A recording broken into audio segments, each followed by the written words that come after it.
o tempo do computador. É um exemplo de multitarefa por conta dos multiprocessadores. Esses multiprocessadores também se dividem em multiprocessadores homogêneos. São o quê? São multiprocessadores que têm a possibilidade de colocar diversos processadores em um único chip, né, compartilhando o cache, a memória principal de todo o recurso do computador, e o multiprocessador heterogêneo em um chip, que é um multiprocessador que contém diversos núcleos, cada um para uma ação específica. E no que diz respeito a multicomputadores, né, eles são também conhecidos como SMD, que é o sistema de memória distribuída, um pouco diferente dos multiprocessadores. E trata-se de uma arquitetura paralela com todos os CPUs.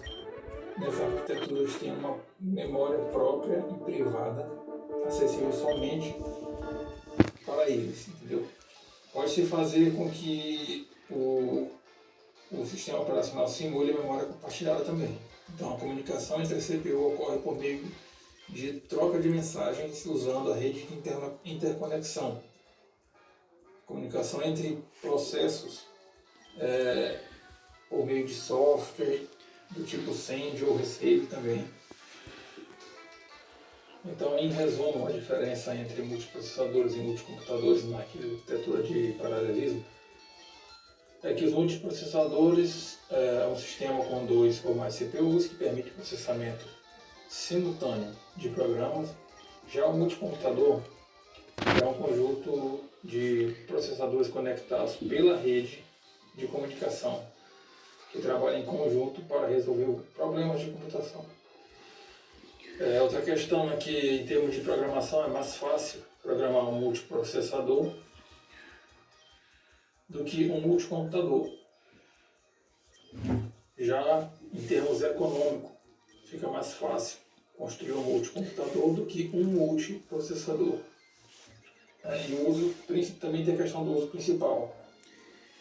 O multiprocessador suporta computação paralela, o multiprocessador. Já o multicomputador oferece suporte à computação distribuída, então tem essa diferença também.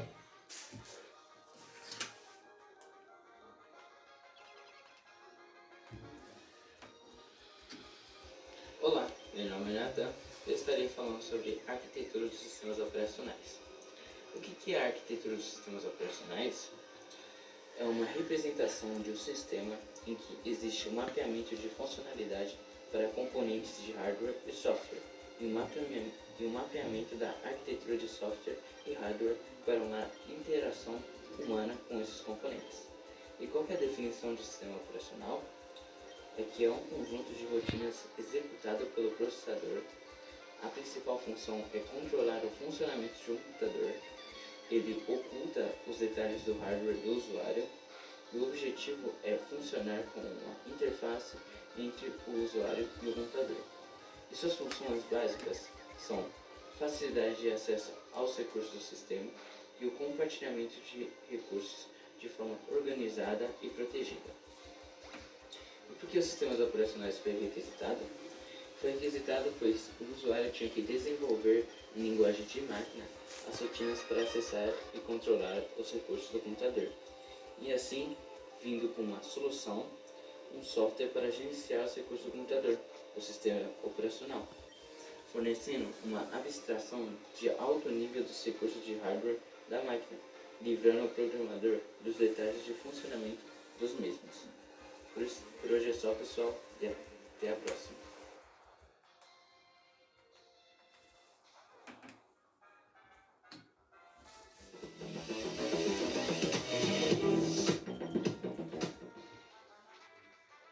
Olá, meninos e meninas! Iremos iniciar agora a nossa segunda aula de arquitetura e organização de computadores 2. Vamos iniciar agora a estrutura do sistema operacional, porque um sistema operacional pode ser estruturado de diversas formas e cada uma delas possui vantagens e desvantagens. Mas antes de estudarmos isso, vamos ver conceitos básicos. E vamos iniciar agora sobre o kernel ou núcleo e chamadas de sistema. E o que seria o kernel ou núcleo? Ele é um conjunto de procedimentos que fornece serviços aos usuários de suas aplicações e podemos chamá-lo de cérebro do sistema operacional, certo?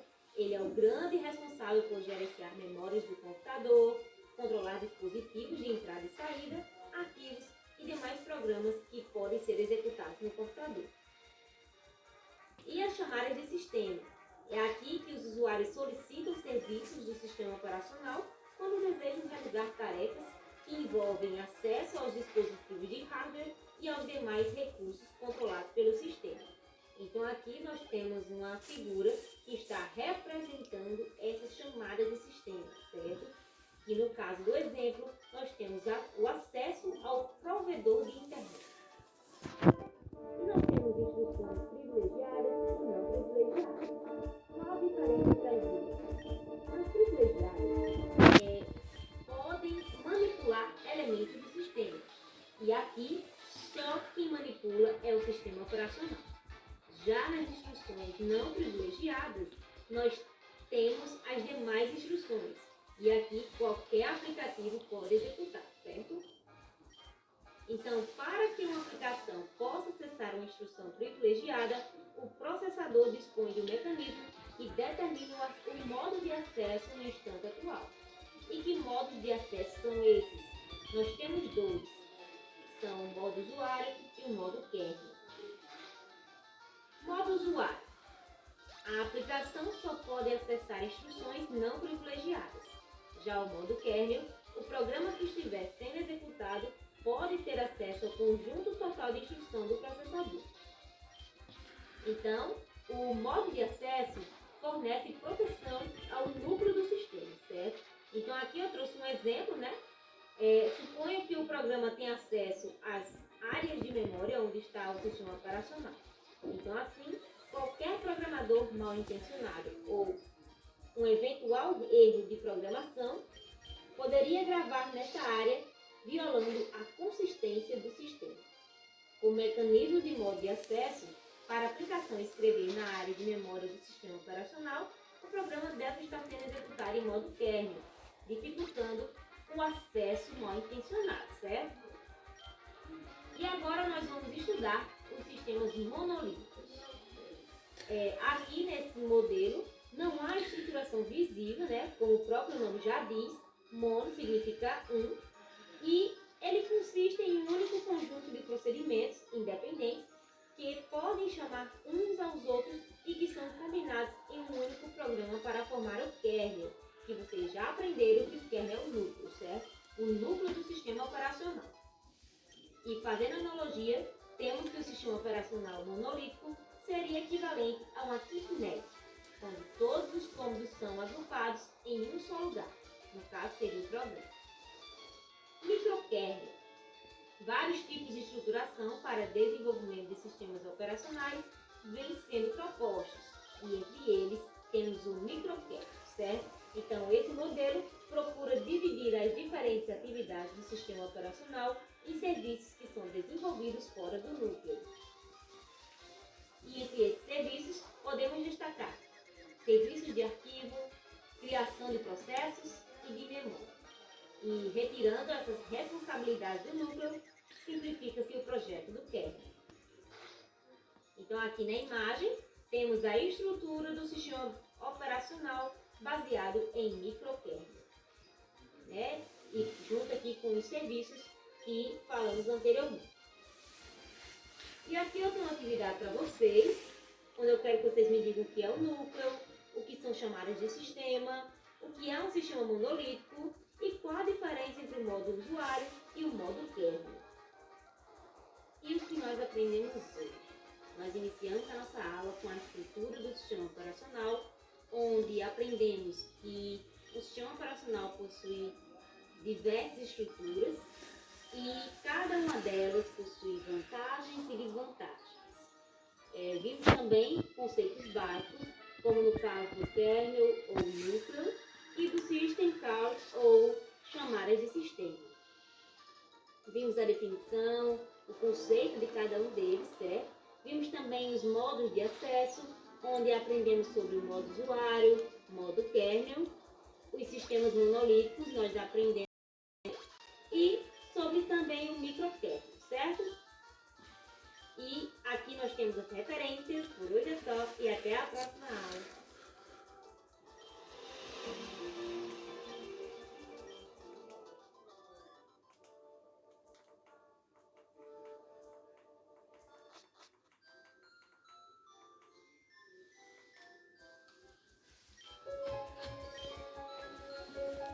Buenas a todos, hoy no os traigo ningún tutorial, sino simplemente hablaré de algo que me ha preguntado un usuario y que quizás también os lo hayáis preguntado alguna vez, y es por qué a los sistemas de 32 bits se les denomina x86, algo que seguro habréis visto muchas veces. Es decir, por ejemplo, al instalar Windows se nos puede dar la opción de instalar la versión de 32 bits o la de 64 bits, y si bien esta última sí aparece con el nombre de x64, la de 32 bits, en cambio, vemos que pone x86. Pero ¿no sería lógico que en los sistemas de 32 bits pusiera x32 en vez de x86? ¿Qué sentido tiene ese x86? La respuesta es que en realidad a lo que se está haciendo referencia es al conjunto de instrucciones, y para entenderlo mejor nos tenemos que remontar a los orígenes de la informática, ya que en la década de los 70 se empezó a comercializar el procesador 8086, el cual contaba con un chip de 16 bits, lo que era toda una revolución en aquella época. Posteriormente, en los años 80, surgieron nuevos procesadores, como el 80286, y seguidamente el que sin duda lo cambió todo y nos introdujo en una nueva era para la informática, el 80386, conocido popularmente como el i386, el primer procesador de 32 bits, algo que supuso un gran avance de cara a poder desarrollar aplicaciones que trabajasen en multitarea, y poco después fue mejorado con la llegada de los procesadores 80486. Como os habréis dado cuenta, todos los procesadores de esa época acaban en 86, ya que ese número al final hacía referencia a su arquitectura, y por eso se acuñó el término x86 para referirse a ellos. Y aunque posteriormente se dejó de usar esa nomenclatura en las siguientes generaciones de procesadores, como los Pentium lanzados en los años 90, los cuales por ejemplo podrían haber salido con el nombre de los 80586, también estos seguían estando igualmente basados en la misma arquitectura, la 86, y seguían siendo procesadores de 32 bits, la cual recordemos que comenzó en los años 70 con el primer 8086 de 16 bits. Es ahora cuando llegamos al cambio de ciclo, con el lanzamiento de los primeros procesadores de 64 bits basados en la arquitectura 86, los cuales fueron denominados x86-64, y que igualmente siguen estando basados en los mismos conjuntos de instrucciones de los x86, pero al tratarse de la versión de 64 bits aportaba grandes ventajas, como por ejemplo el poner fin a la limitación de memoria de los sistemas de 32 bits, que como ya sabéis no pueden tener más de 4 GB de RAM. Además, estos procesadores de 64 bits basados en la arquitectura 86 mantenían y siguen manteniendo a día de hoy la compatibilidad con el código de 32 bits, y es por eso que en un procesador de 64 bits se pueden instalar sistemas operativos y programas de 32 bits. De hecho, los que tengáis Windows de 64 bits instalado en vuestro equipo, que seréis la inmensa mayoría, os habréis dado cuenta que si entráis en vuestra unidad C, os salen dos carpetas de archivos de programa, una que se llama exactamente así, siendo en ella donde se instalan los programas de 64 bits, y otra llamada archivos de programa x86, que es precisamente donde se instalan los programas que sean de 32 bits, los cuales pueden ser ejecutados sin problemas en sistemas de 64 bits. Precisamente es aquí donde encontramos la respuesta a la pregunta que nos hacíamos al comenzar el vídeo, ya que en un primer momento, para referirse a los procesadores de 32 bits, se usaba el término x86, mientras que a los de 64 bits se les llamaba x86-64, aunque posteriormente, por simplificar, o al menos en los sistemas operativos Windows, se dejó x86 para los de 32 bits y x64 para los de 64 bits. Antes de terminar, y para que nadie tenga dudas sobre ello, quiero aclarar que cuando en este vídeo menciono los procesadores de 64 bits, me refiero siempre a procesadores basados en la arquitectura 8664, es decir, los que utilizan las computadoras que todos tenemos en casa, ya que en realidad los procesadores de 64 bits basados en otras arquitecturas existen desde mucho antes. Por ejemplo, ya en los años 60 y 70 había supercomputadoras de 64 bits y también se usaron más tarde en potentes estaciones de trabajo, sin olvidarnos de que en el año 1996 la famosa Nintendo 64 se convirtió en la primera videoconsola del mundo en usar un procesador de 64 bits, varios años antes incluso de que se lanzasen los procesadores x86-64 para los ordenadores, aunque ese procesador de la Nintendo 64 estaba basado en la arquitectura RISC